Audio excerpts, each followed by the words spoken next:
Hello everyone, welcome back to my mini blog. তো সেদিন ছিল আমার বিরাটিতে কাজ, আর তোমরা দেখতে পাচ্ছ মুষলধারা বৃষ্টি ছিল। বারাসাত থেকে অলরেডি ট্রেনে উঠে যখন বিরাটিতে নামি, বিরাটিতে কিচ্ছু বৃষ্টি নেই। দেন আমাদের ক্লায়েন্টের বাড়ি যেতে গেলে আমার স্টেশন থেকে অটো ধরতে হতো। তো অটো ধরে ক্লায়েন্টের বাড়ি পৌঁছে যাই, একটু রেস্ট নিই। ক্লায়েন্ট ততক্ষণে ফ্রেশ আপ হচ্ছিলো। আর যার সাথে আমার কাজ ছিল তার সাথে আমি আজকের থেকে কাজ করছি না, অনেক বছর হয়ে গেছে সে আমার client. She is such a sweetheart, পূজাদি। তো পূজাদিকে আমি দেখতেই পাচ্ছ লুকটা দিয়েছি, আর পূজাদির থেকে শুনে নাও যে পূজাদির লুকটা কেমন লাগলো।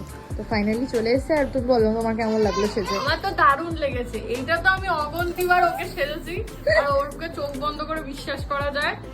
আর আমি আজকের লুকটা তো আরো স্যাটিসফাই, দারুণ দারুণ লেগেছে।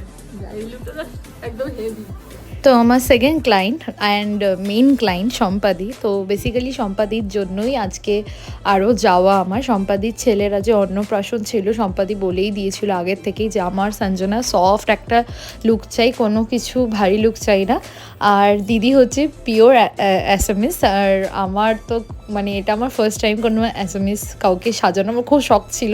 ফাইনালি দিদির জন্য সেটা পূরণ হলো, আর দিদিকে খুবই মিষ্টি লাগছে। তোমরা জানিও কমেন্টে তোমাদের কেমন লেগেছে। তারপর আমি চলে যাই ভেন্যুতে, যেখানে অন্নপ্রাশনের সব কিছু ছিল।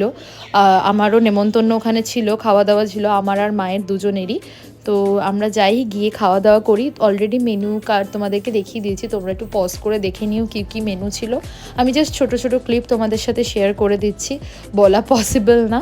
আর দেন খাওয়া দাওয়া কমপ্লিট করার পর আমরা সময় না নষ্ট করে ওখান থেকে বেরিয়ে যাই বিরাটি স্টেশনের দিকে। আর ট্রেন একদম টাইমে ছিল। দেন আমরা ট্রেন ধরে বাড়ি চলে আসি।